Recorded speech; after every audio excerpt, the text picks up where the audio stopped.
Hello, can everybody hear me? I just want to make a quick announcement so I'm not stealing any of Mike's time. Um, if you can hear me, okay, great. Visti, and I'm the vice chair of Visti for Second Life, is having a drive. We want to try and get more educators and people to come to our Visti events on Monday night. And so we're going to be having a webinar tomorrow at 8 o'clock Eastern. That's 5 p.m. SLT time, which I know our friends in Europe aren't going to be able to make that. But if you know any educators that are interested in Second Life and that would like to join us, this is an easy way to do it. I'm going to post the URL that Karen Richardson, the executive director, sent me on Friday. So if you could just share that and with colleagues, that would be great.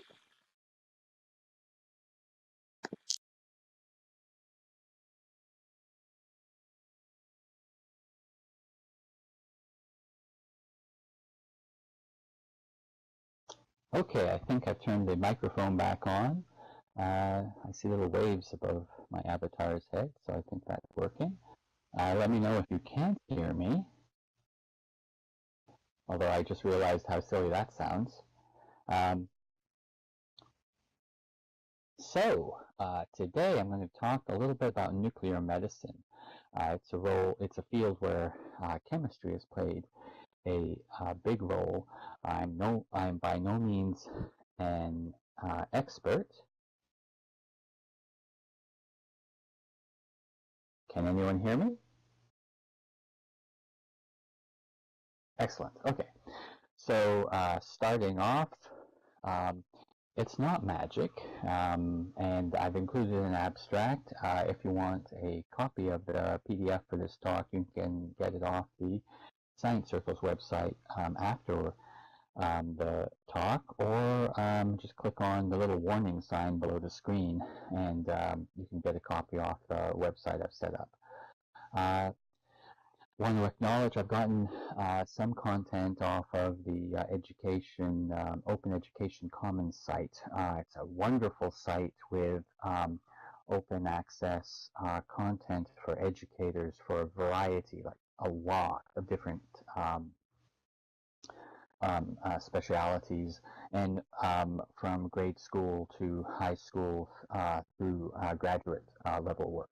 So also I've tried to identify slides where I've used this content, Wikibooks content, and of course all the other content. Okay, so starting, radioactive elements have been in the public eye since their discovery, ever since like Rutherford and people before found that samples of pitchblende, if placed near undeveloped film, would basically expose the film without ever actually opening it up and letting it come in contact with light. So here's a few sites.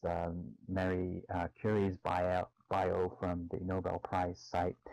Even Mark Twain, in a short story called Sold to Satan, and there's a link to it, has the devil made of iridium, and with a polonium skin, and basically there's no science in there, but it shows that it was in the public eye. More recently, a book, The Radium Girls, talks about how women who were painters, basically painting the dots on the faces of clocks using radium paint, when they would put the paintbrushes in their mouths to straighten out the bristles. Well, they got the radium in their mouths and were afflicted in later years and with tongue and throat cancer. It's an excellent telling of their story. Look. So again, early days, Fiestaware. This was a line of pottery that was popular in the early part of the 20th century, like from the 30s till the 50s. It actually had a uranium glaze and would set off Geiger counters. It's made again today. It was off the market for for a couple of decades. It's made again today with depleted uranium, which, while radioactive, is not as radioactive as the first one. And there are some just shocking uses.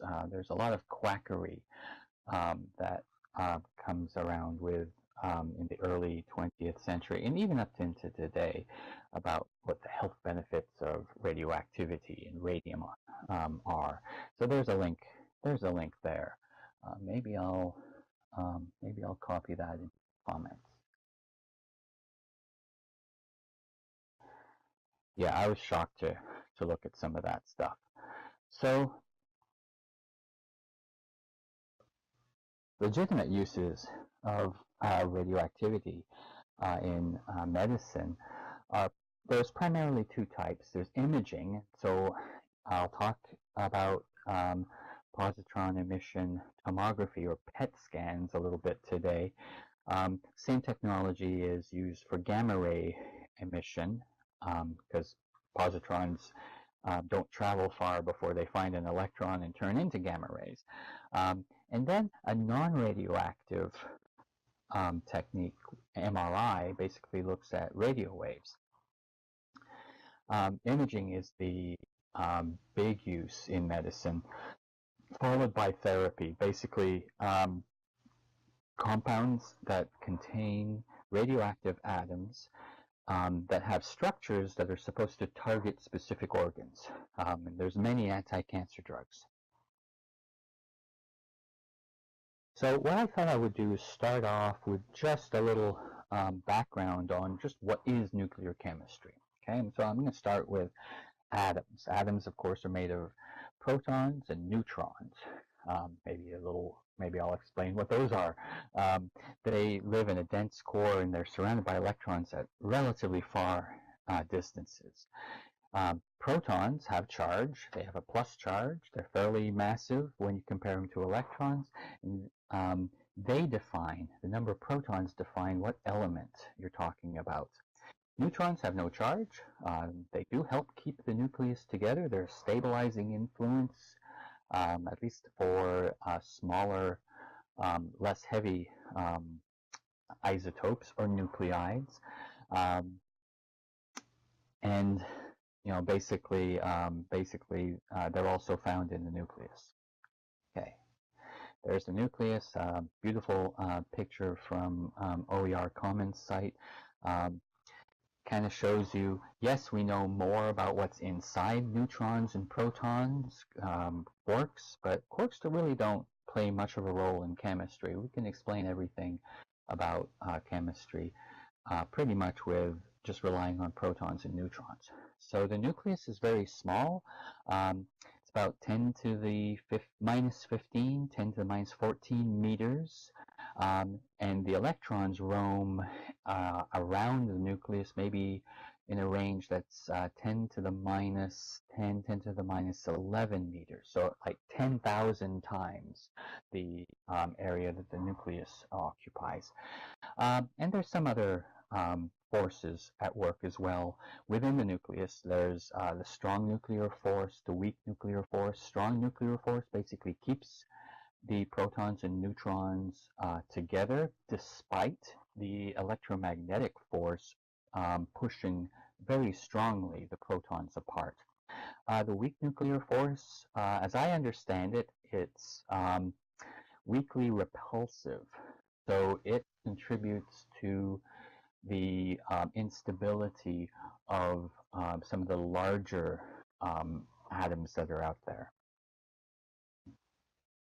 So just a summary of that: electrons on the outside, nucleus on the inside. Electrons can roam freely in a relatively huge region. Nucleus is small. Protons have plus charge, neutrons no charge.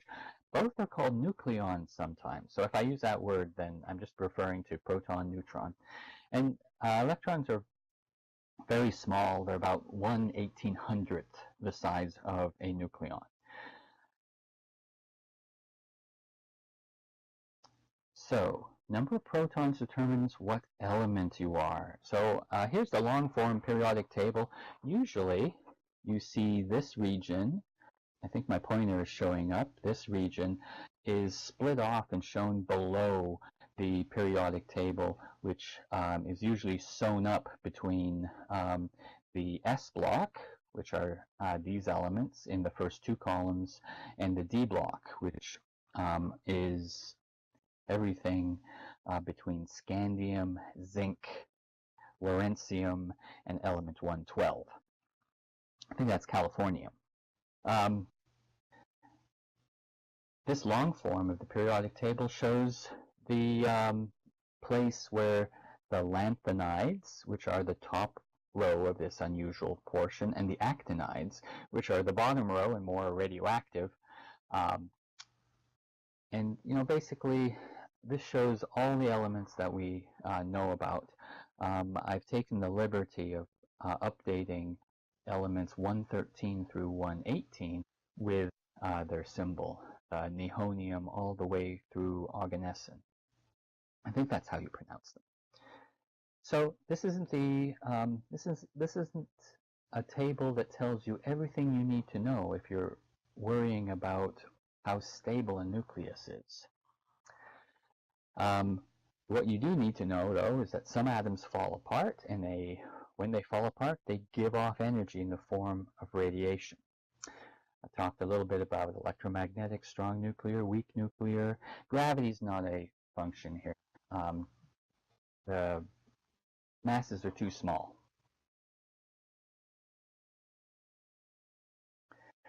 So just kind of a note on our symbols. Here's three examples of nuclides or isotopes.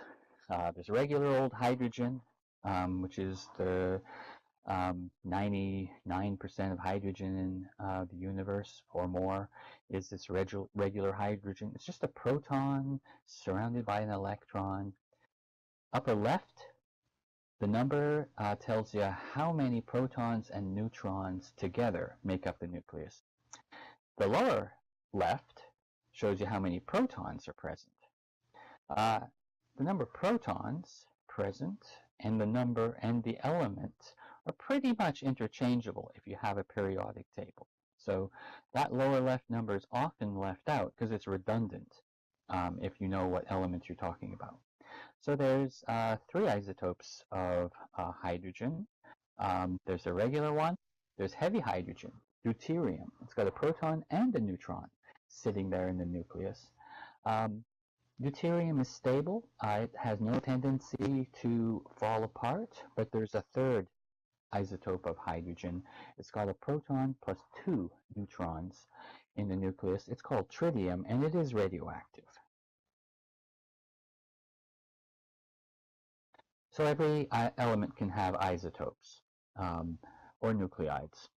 Some are stable, some aren't. Lighter than calcium, the most stable isotopes have a 1-to-1 ratio of protons and neutrons. After calcium, calcium is element 20, I think, you need more neutrons with the strong nuclear force to hold the nuclei together. And once you get up to uranium mass, it doesn't really matter how many neutrons you add. The forces that destabilize the nuclei are just too strong, and they will all decay once enough time has gone by. So I showed you the periodic table. Here's another table, a table of the nuclides. So here, the x-axis represents the number of protons in the nucleus. So 0, I guess the element next to 0 will be 1, and that's hydrogen, all the way to element 120. The y-axis represents the number of neutrons in the nucleus, and so you can see for the very light elements up to about 20, the red, which indicates the most stable elements, have about a 1-to-1 ratio. And for heavier elements, that ratio tends to favor more neutrons. So red basically are shown with a long half-life. I'll define what half-life is in a second. It's basically how long you can expect one of these atoms to hang around.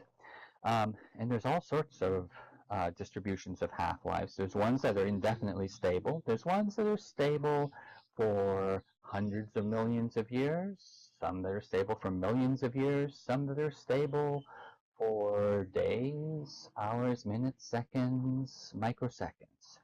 And those are indicated by the different color intensities on this map. There are a few elements that actually don't have any a few elements in the first 120 that don't have any stable nuclides. Here's some math. Sorry, there's a math warning up here. Half-life has a math definition. It's a logarithmic function, and what you look at is the number of atoms that are present divided by the number of atoms that you started with. Take the logarithm of that. What you'll find is that the decay happens at a constant rate. It's the only variable there really is whatever this k is. What is the k? Well, it's basically called a rate constant, and we can convert it into a half-life by rearranging the equation. The half-life is 0.692 over your k value. Usually we use seconds as or per second as the rate constant unit, but you can use anything. Usually, often for half-lives, these things are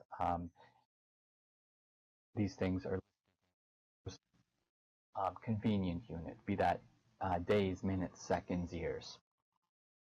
So, where are we? Next slide. That ends the math. Well, except for very, very simple math, stable nuclei are balanced between attractive forces and repulsive forces. You got too many neutrons, you can eject an electron from the nucleus. Where is this electron coming from? Well, perhaps a nuclear physicist can answer that. If you do eject a negative charge, that leaves one more positive charge in the nucleus, and that means you have transmuted the nucleus, or rather, it has transmuted itself into something with more protons. So this is an example of beta decay. Some of these slides are ones that I'm going to use in my classes, especially like slides like this. Atomic mass, atomic number for whatever element you're talking about. Eject an electron, atomic mass stays the same. We're really only worried about a couple of significant figures. An electron doesn't play into the atomic mass that much. But if you have one more proton in the nucleus, your atomic number has gone up, and you spit out an electron. Notice how an electron has an atomic mass of 0 because it's got no protons or neutrons in it, and it has a charge of -1. This is called beta decay, and I've given you an example. This is what tritium does. Tritium turns into helium-3 plus an electron.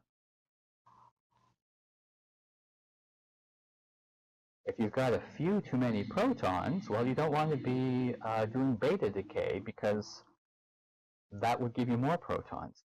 You can do, well, it is beta decay, I guess, but you emit a positron, which is the same thing as an electron, except it's got a positive charge. So the difference here is that you basically change a proton into a neutron by ejecting a positive charge. And here's a example of that, potassium-40 turning into argon-40. Another example, if you've got too many protons, you can actually capture an electron from the surrounding cloud. An electron ventures too close to the nucleus and it's grabbed and gone, turning a proton into a neutron. So pretty much the same sort of transformation, just accomplished in a different way. Polonium-204 is one of these elements that undergoes electron capture. Any protons? Well, you can spit out a alpha particle. Alpha particle is a helium nucleus. Basically, just a regular plain old helium nucleus. It's got no electrons associated with it, so it's going to be a very ionizing entity as it travels through whatever medium it's going through. So, for example, uranium-238 will spit out a helium nucleus that leaves thorium, because thorium is element number 90, and it's only got 234 nucleons left.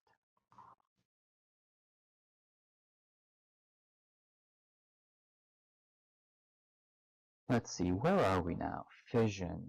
So we can deliberately cause some larger nuclei to break apart. The neutron has a symbol N. It's basically just got a mass of 1 and no charge.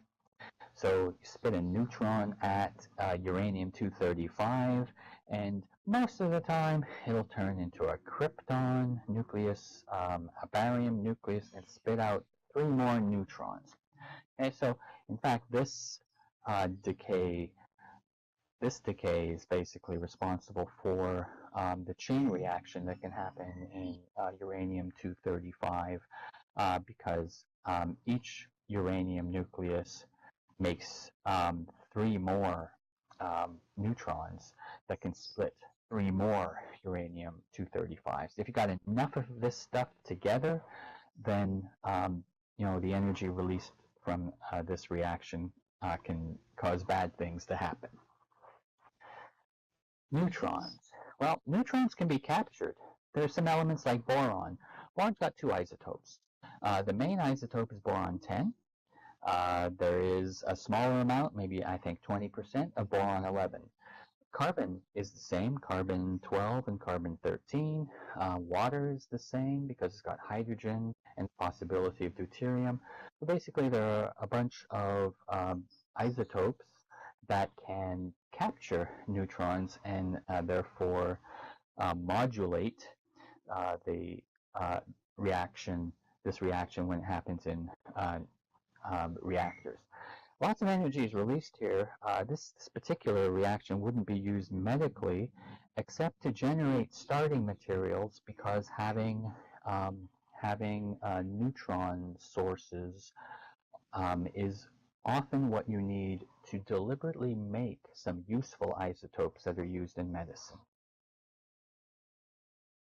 Let's see, other transformations. I wanted to make sure I did mention positron emission, electron capture, fission, and fusion is next. Fusion, yes. You can bring smaller nuclei together to make bigger ones. So here's an example of fusion, maybe not a common one.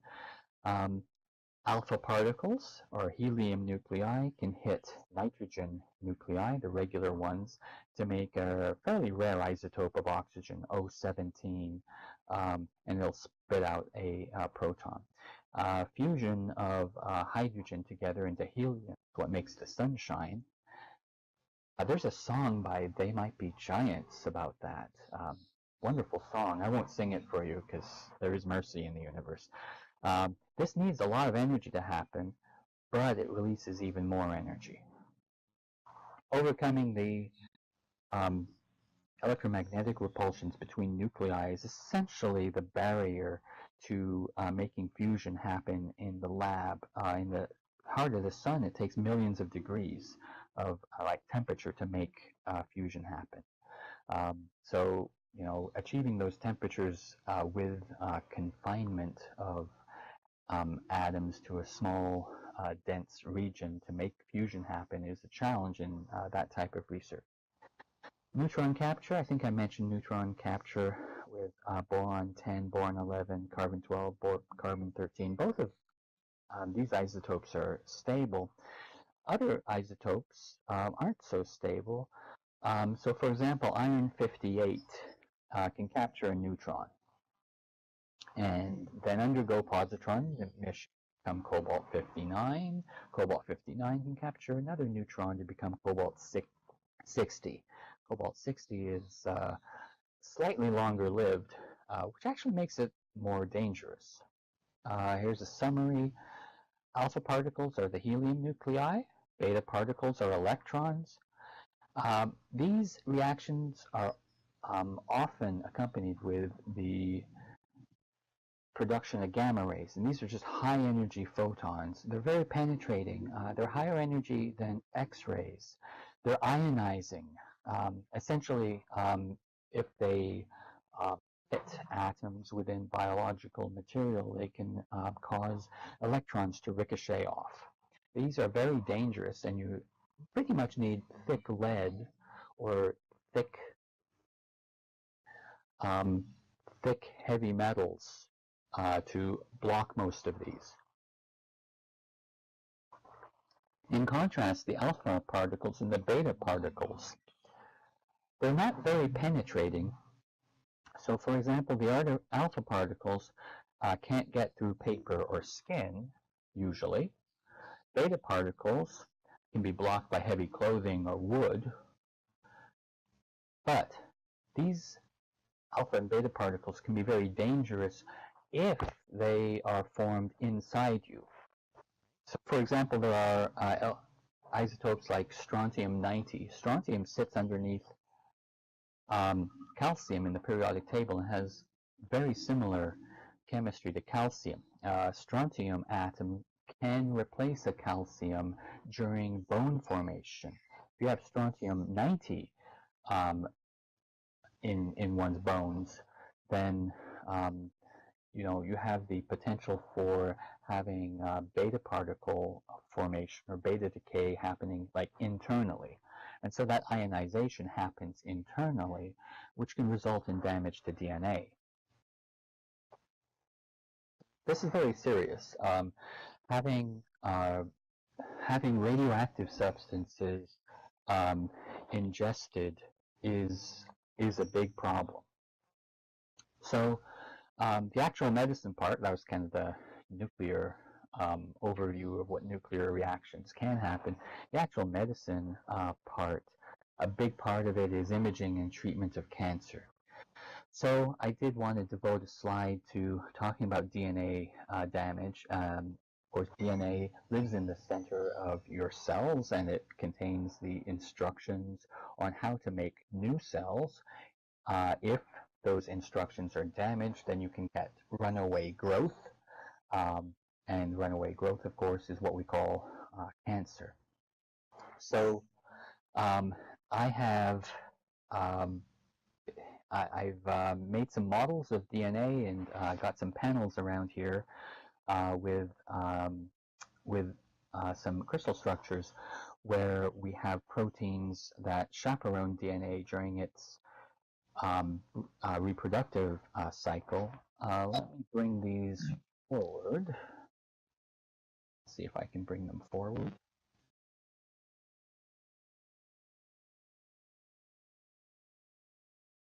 Okay, up,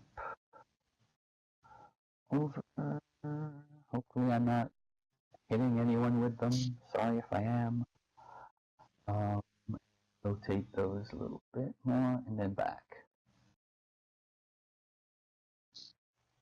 All right, thank you for bearing with me. So these panels are basically media. If you don't have media enabled, if you enable media, you can see these structures rotating 3 dimensions. And since my pointer is actually associated with the screen, I made a little edit, move. Okay, so the bottom guy, don't worry if you can't see these. I've got links. I've got links to the GIF files in the associated PDF. Alrighty. Okay, so pointer is there. That's a bit clunky.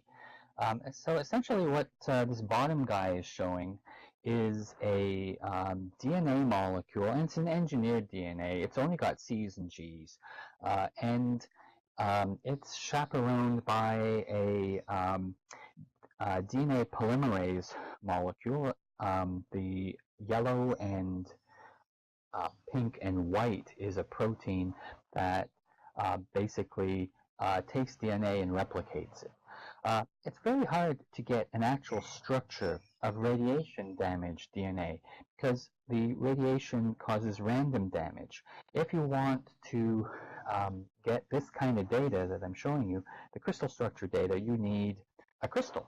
And for a crystal, you need a regularly repeating lattice of the same structure over and over again.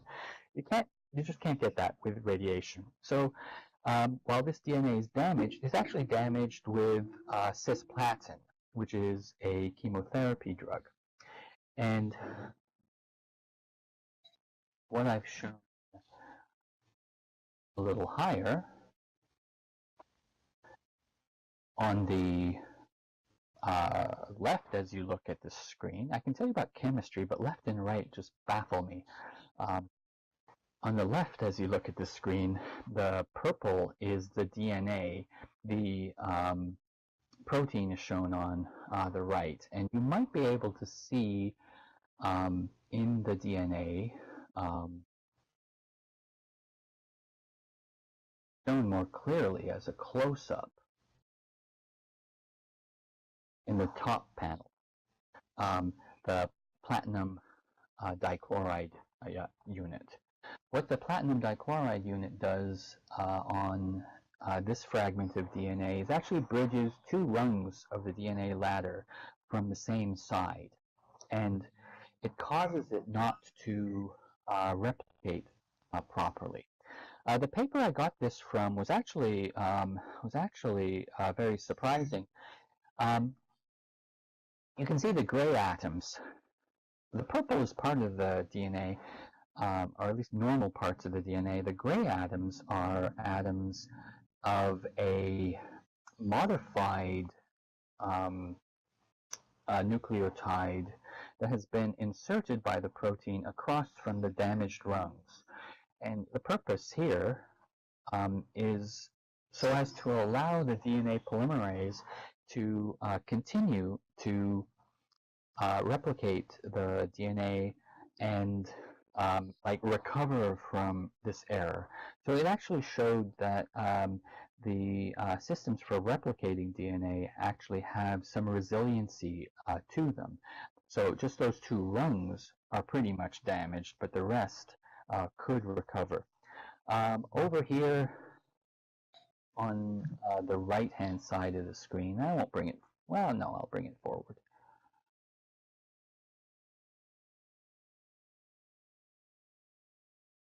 I'll move those back.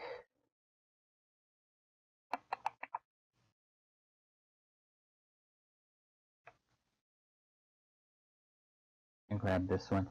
This is a cross-eyed stereo view of DNA from the same molecules.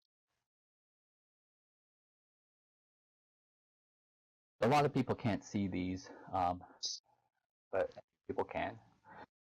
Essentially, if you look at these and cross your eyes, you have to be right in front of it, and you have to have it kind of, positioned correctly and be at the right distance. But if you cross your eyes, you see kind of the magic eye view. And right at the top of the image, you can see the platinum dichloride. It's really small compared to the rest of the DNA. If you're wondering what the green thing is, the green thing is a magnesium atom. Yay! Okay. Moving on with the talk. I'm going to pop that back there. And the talk again. So, okay, so that's the X-ray structure of DNA polymerase wrapped around the DNA strand. And, when you're treating and imaging cancer, The idea is that you leave healthy cells alone and damage the cancer cells. And since cancer cells grow much faster and reproduce much faster than healthy cells do, what you can do is target them by providing radio-labeled building blocks so that only growing cells, like the cancer cells, are targeted. Of course, regular cells will be uptaking these things too, but you hope that the growth rate is disproportionate so that there's some selectivity there. Okay, so there's the cross-eyed stereogram. That's the same thing as what was on the panel. Talked about all of these. Here are the direct links. My partner has allowed me to put these or host these animated GIFs on his site so that if you're an educator, you can show them to your classes. So in all of the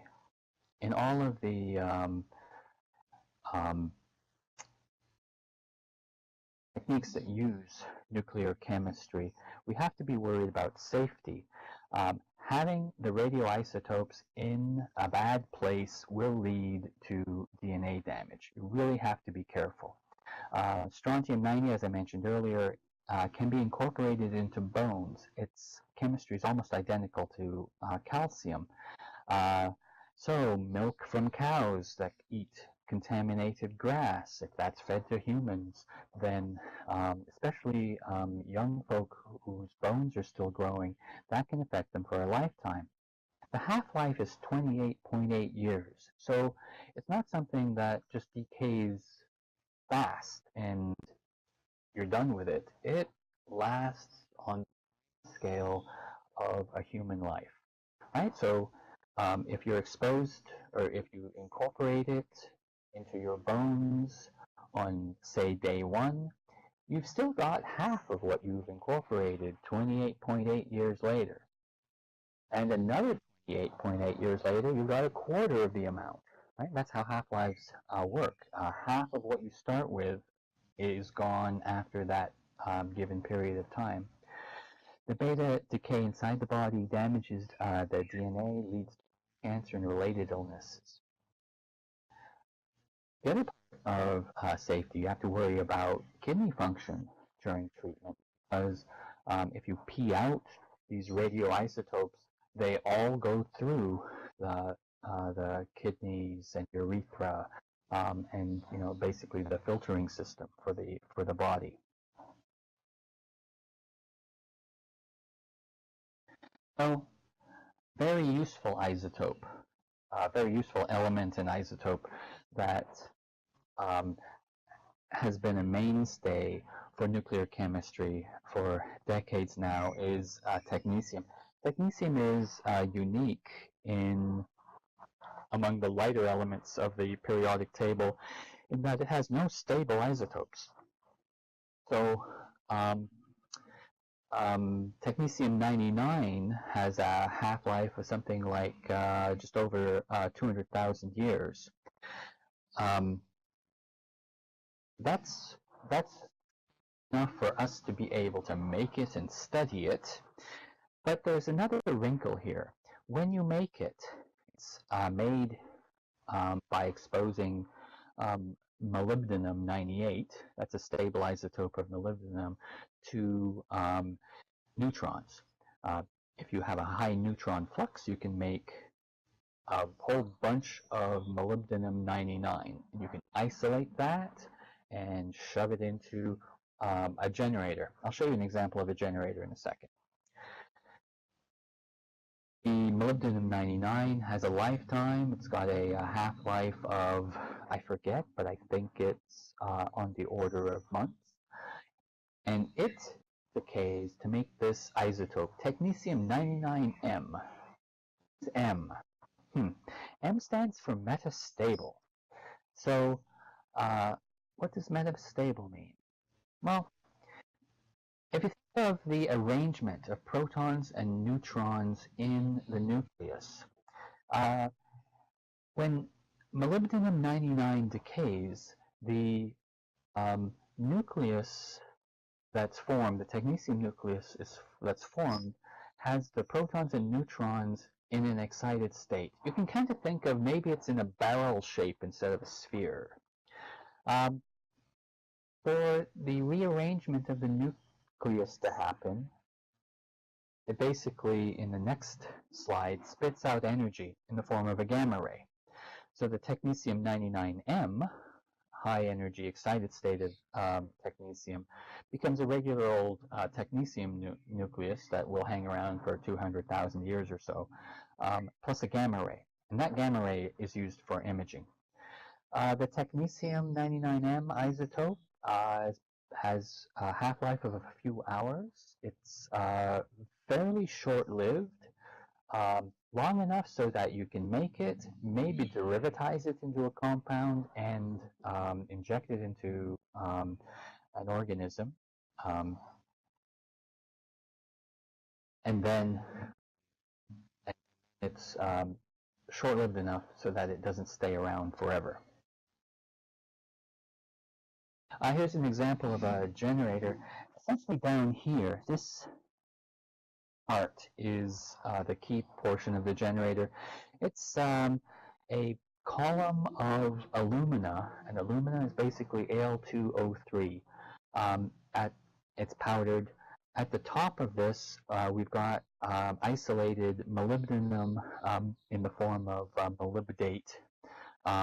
And the solubility of this stuff is very low.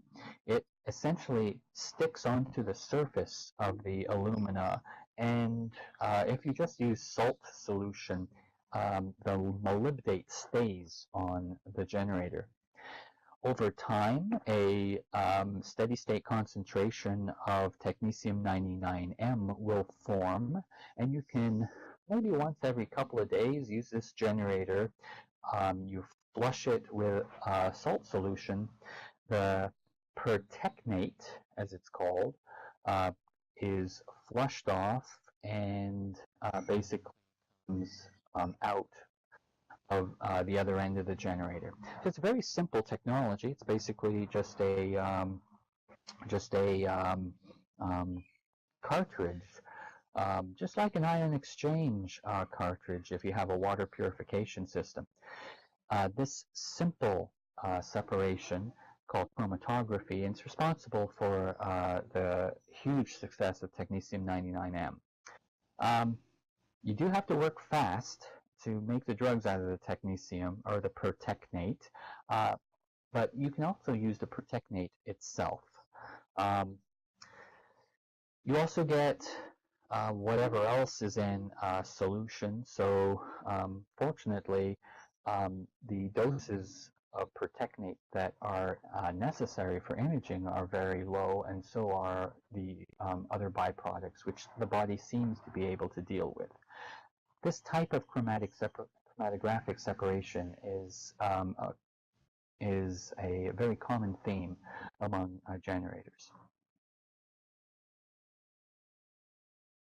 There is another type of generator on the market. It uses electrochemical separation. And when I saw this, I was very happy because I didn't know about this before this week. Since I do a lot of electrochemistry myself, it just makes me very happy.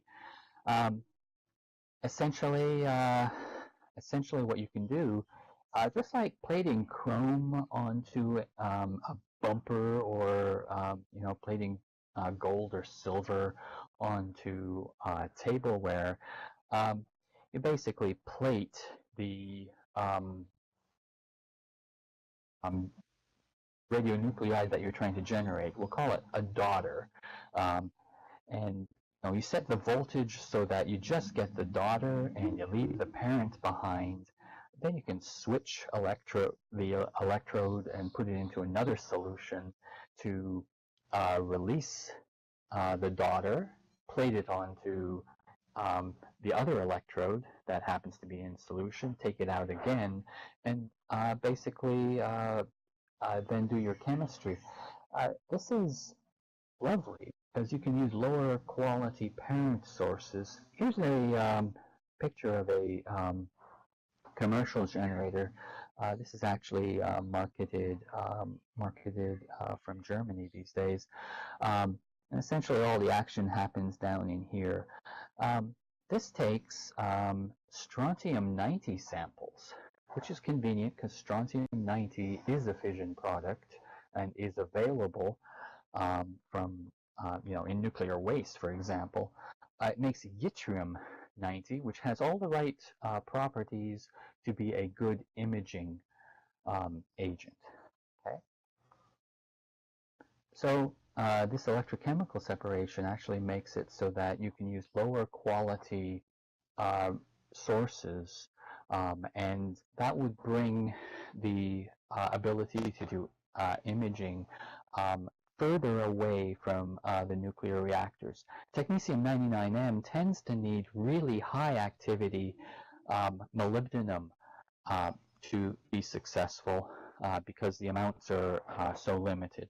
This particular electrochemical separation, in the paper I read, it basically said they were able to get good high-quality samples of yttrium for 2 years from the same solution. So here's an example of a yttrium complex you might find in therapeutic uses.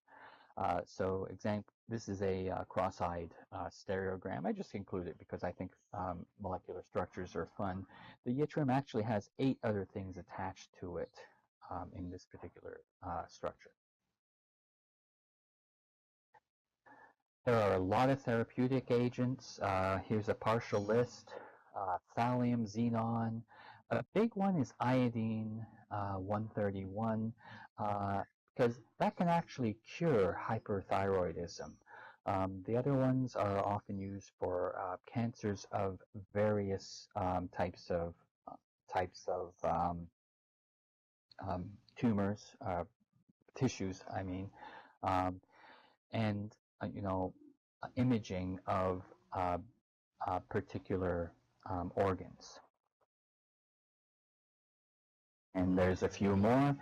18-fluorine is very interesting because you can make glucose and deoxyglucose labeled, fluorine labeled molecules. The brain uses glucose as a food source. So these 18 labeled, fluorine 18 labeled glucoses can be used for brain imaging. And there's a lot of isotopes that are currently used, and this is only a partial list.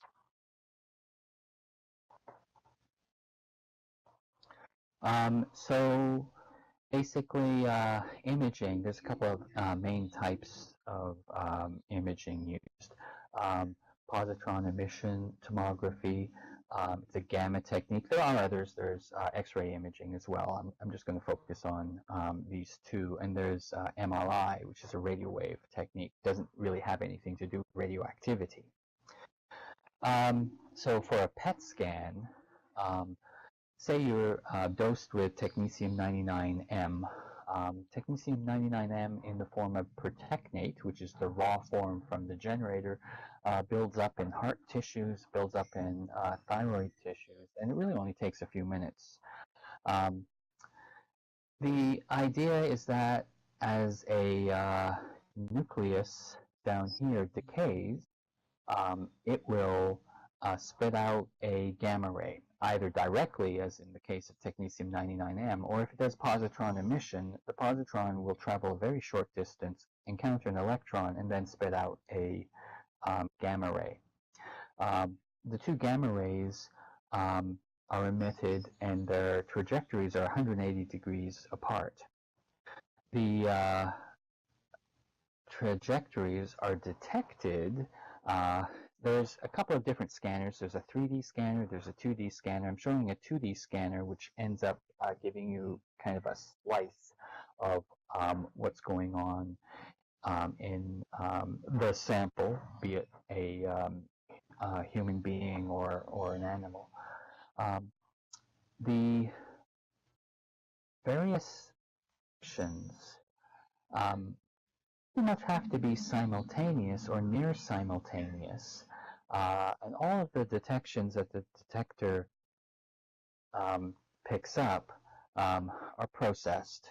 I'm not an expert in how this processing is done, but essentially it builds up a series of vectors, and these vectors are put together and it can give you an image of the hot spots of activity inside a brain or in a body of some sort.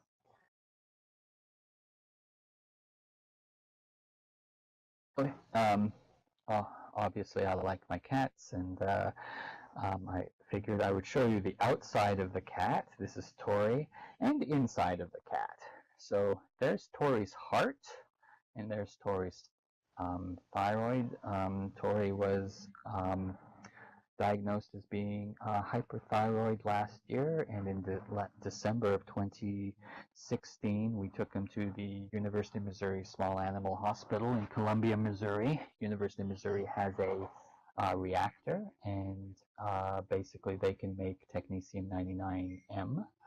And essentially, we did a technetium scan first.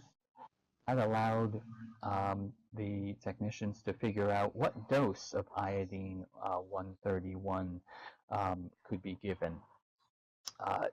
And the idea here was to kill just enough of the thyroid so that the remaining thyroid had a normal activity.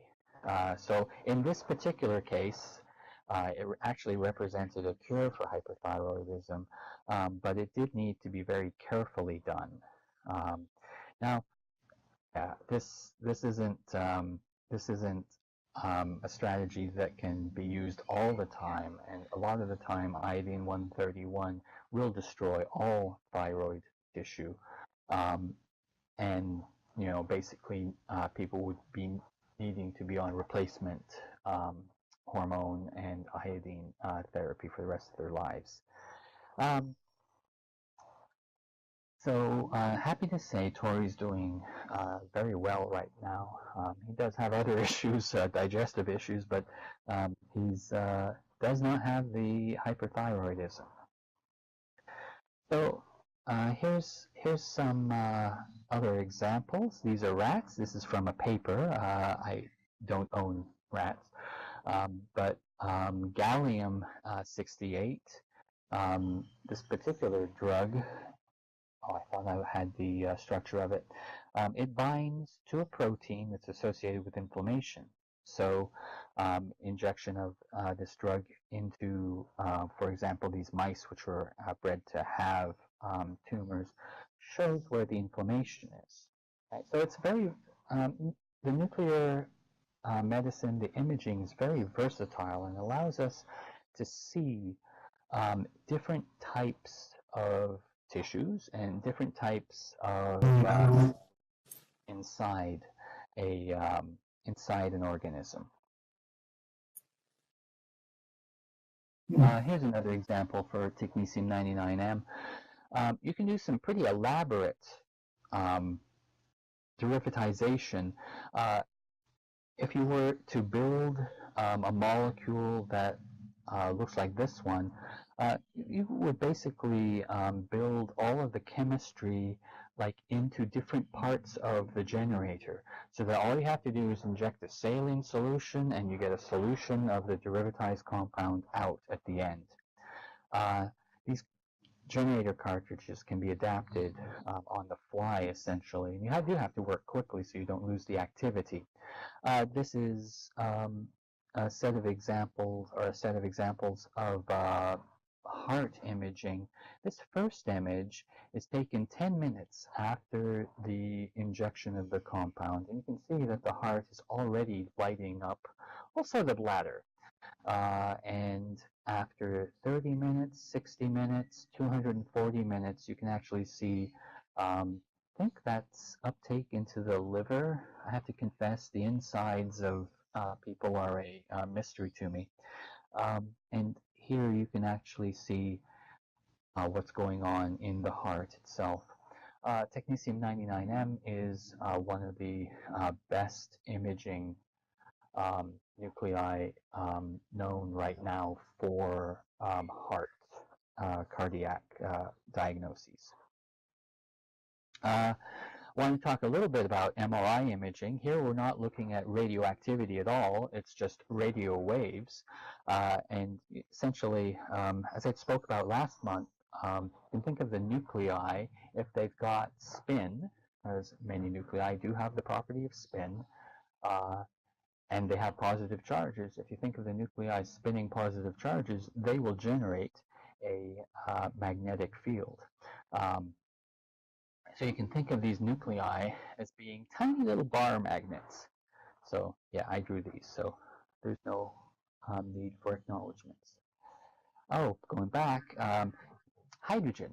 Normal, regular, plain old hydrogen, like what you find in most water molecules. The magnetic field generated by the hydrogen can be flipped. So if you put the nuclei into a larger magnetic field, that's this big horseshoe magnet, it will take energy, and usually in the form of a radio wave, to flip. You can see how shocked my nucleus looks. To flip the spin of that nucleus, to basically change the direction of the magnetic field. And eventually, that excited state molecule will go back to its normal state and emit a radio wave, which can be detected. Okay, so the precise frequency of emission depends on a couple of things. It depends on the strength of the applied magnetic field, and it depends on the identity of the molecule, like what all the other close by nuclei are. If we're looking at waters, for example, all waters are pretty much identical. So if we're only looking at the water signal, the only thing that would affect the frequency of the hydrogen atoms are the externally applied magnetic field. So essentially what you can do is put someone into a non-uniform magnetic field, one that's got a gradient, pulse them to excite some of the some of the hydrogen nuclei in the water molecules, and then you watch those spins flip, right? The eye of the beholder there. And from the different frequencies that are emitted, each frequency will correspond to a different location. You can build a map of the intensity of where water is. So, you know, there's a lot more to it as well. I think watching the phase and watching the timing also give you more information about locations that can be built up into a map. One of the things about MRI is that people often use contrast agents. You know, people are filled with a lot of water, and it is nice to get rid of the signal from parts of the body that you do not want to image. So a contrast agent does that. It essentially targets different tissues, and in those tissues, the contrast agents make the hydrogen atoms flip spin by non-radiative routes, so they appear darker in the final scan. I think so. Here's a proposed contrast agent. It's a gadolinium molecule. Here it's got 8 things attached to it. It's very much like a detergent, actually. And I don't know if this one is actually being used or not. There's a bit of disorder in the structure. You can see this tail has like 2 positions in the crystal that it can occupy. But typically a contrast agent is going to be one of those lanthanide molecules, not radioactive, but one that just interacts with water and changes the properties of the water. So finally, I've just got some conclusions here. Nuclear medicine is a huge field. I've really just scratched the surface with my talk.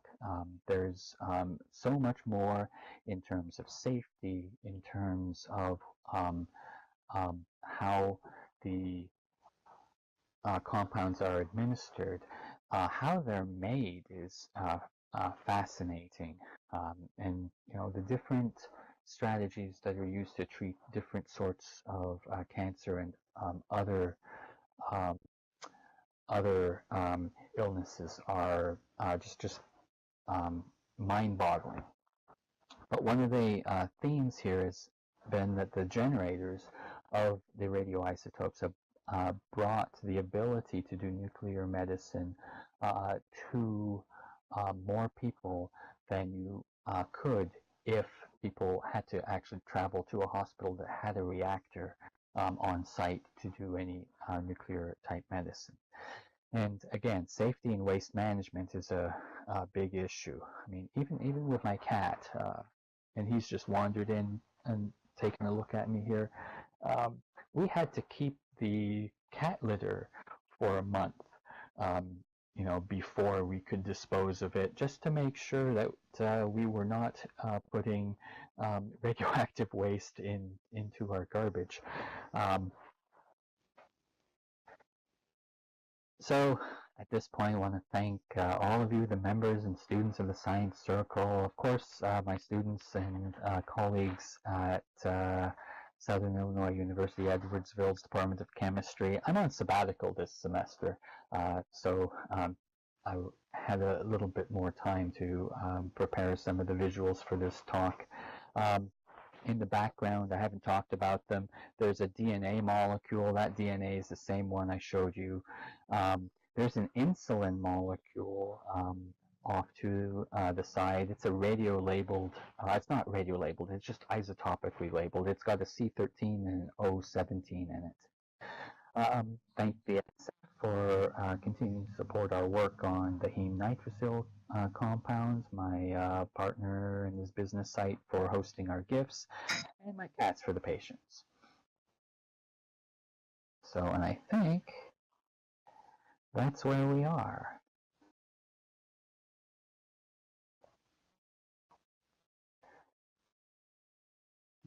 So, again, thank everyone. I've got some time for questions. I think I've gone just a little bit over my usual time.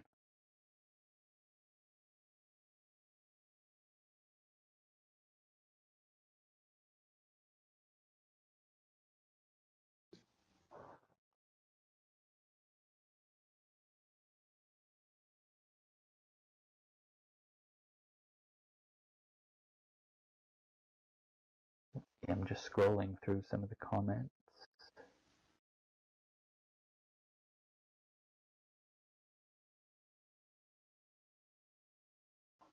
I love that people can comment.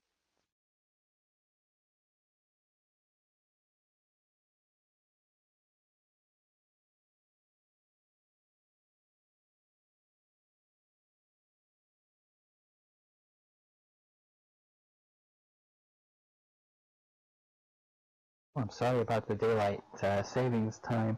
I got confused about that as well, because when I got up I noticed that all the automatic clocks had not changed. But I believe that the talk is being recorded, so the recording should show up in a few days on the Science Circle's website. Oh. Bye, Dave. We'll see you soon.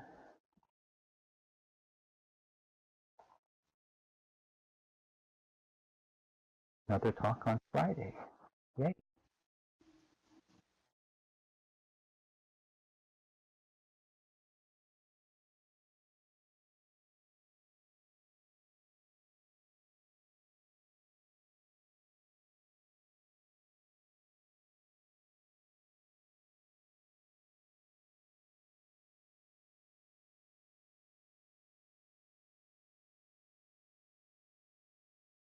Wow, tagline. That is, yeah. Open air testing of nuclear weapons is just awful. I mean, it's environmentally um, untenable because the isotopes that get distributed worldwide are just affect everybody.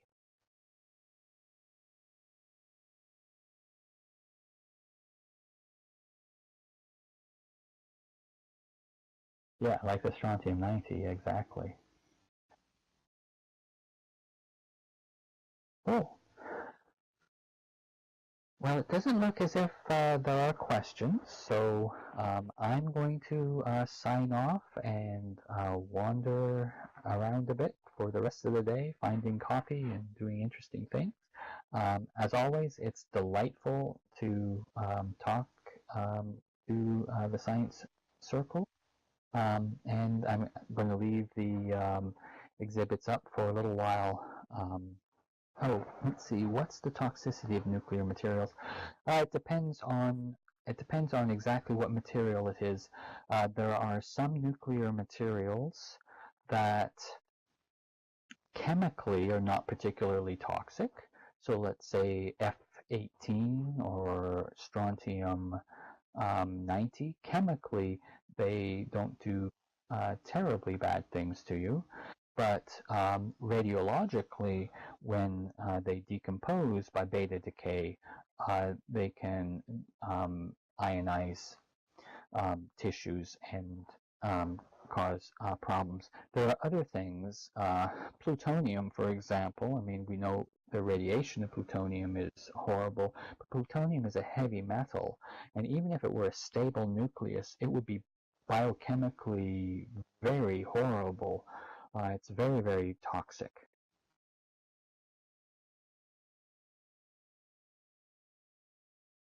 Okay. Well, again, thank you all. I'm going to sign off.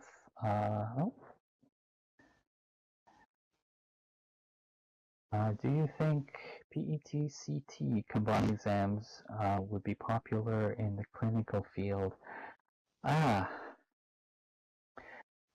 well, I kind of personally, I have no, I really don't have the experience in the clinical field.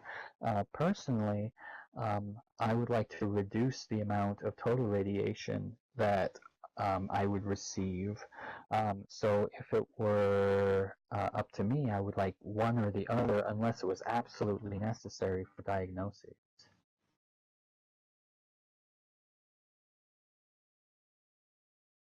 Yeah, insurance and the cost of health is a whole other issue. Yep.